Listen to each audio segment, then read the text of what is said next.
Why I made a fake commercial that no brand actually paid for.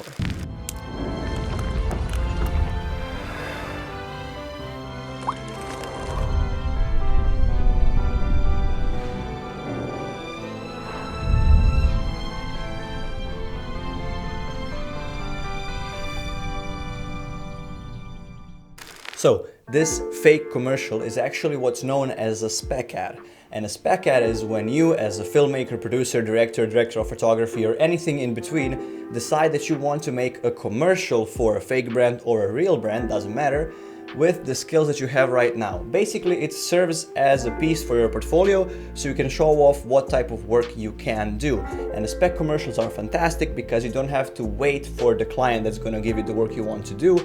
You actually made up your client on your own, or you pick some random client that you find the aesthetics and the style that you want to work with, and then you make a free commercial basically for that product just to show off your skills and use it in your portfolio. And that is a spec commercial. So why did I choose Marvis toothpaste as my spec commercial? Well, I made many spec commercials over the years. Some were for snacks, some were for energy drinks. I actually made one for perfume and for a car.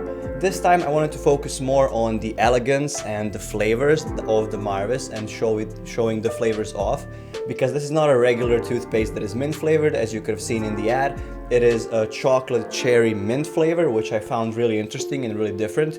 And with the Marvis's philosophy of everything being, super elegant and premium toothpaste brand, I really wanted to combine that texture, lighting, and filmmaking with the interesting ingredients in a toothpaste commercial. Basically, I wanted to do something that looks like a commercial for a dessert, and then there is a plot twist at the end that it is not actually a dessert, or like a restaurant, or maybe something that sells like bakery products, but it's a toothpaste.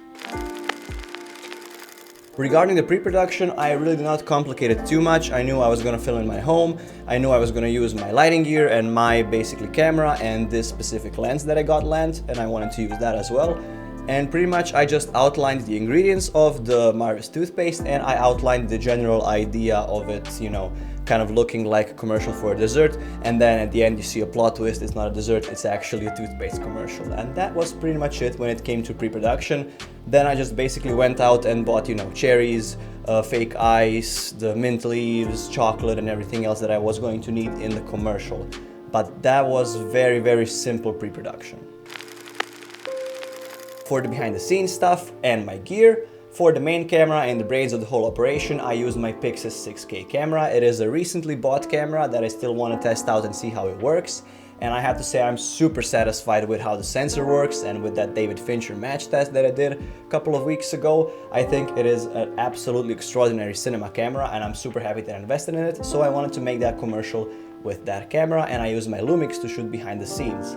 And I actually only used my one cinema lens. I have a set of 7 cinema lenses, 7 Artisans Infinite series, and I only used a 105mm lens, and that is for the shot where you see a toothpaste out of focus with kind of a glare on it. And that's the only time I actually used my lenses. Other times I used this amazing lens that I got lent from Grip, and it is a probe lens. For those of you who don't know what a probe lens is, it is this. This is Lava 24mm probe lens. As you can see, it is really, really long and it's super tiny at the tip, which means it can fit in a lot of spaces where regular lenses cannot. Unfortunately, it is a T14 lens, which means it requires a lot of light, so it's not really practical. And I had to make the set super bright to make it work. But it gives you some really unique shots that were basically impossible before it, and I got to test it out. As I said, Grip lent it to me, and it is an extremely fun piece of kit, and I really had a great time working with it. And because of its unique properties, I got to do some amazing shots that you saw in the commercial. If you would like me to do a specific video dedicated to the probe lens and this specific Lava probe lens, let me know in the comments, because I will be more than willing to do so. And the beauty of this probe lens is that, sure, static shots look fantastic with it because you can come really close, but it really shines when you move the camera, and that requires a slider because you cannot do that handheld because it is so super macro, and every tiny jitter and movement is like multiplied 10 times.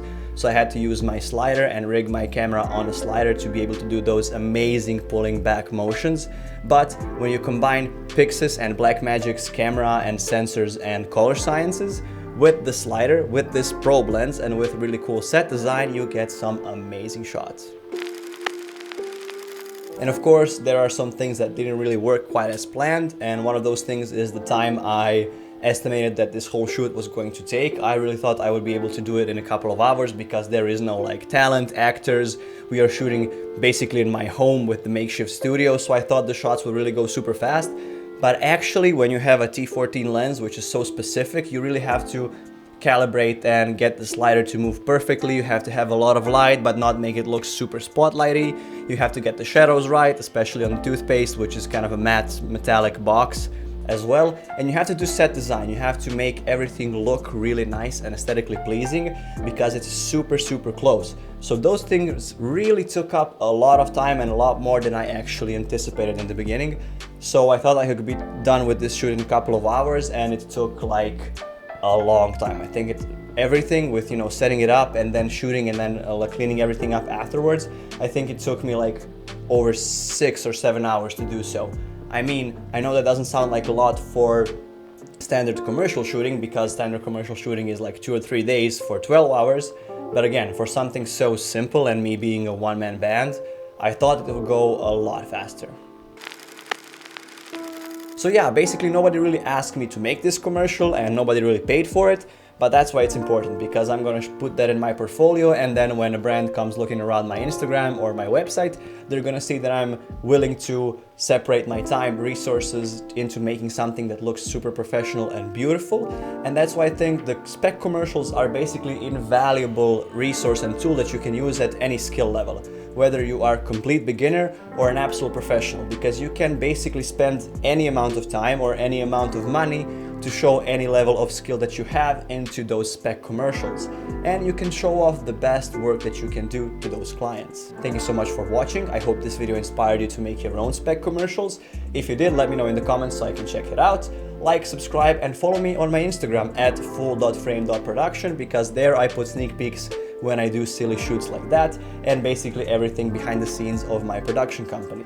Thank you for watching again, and I will see you around.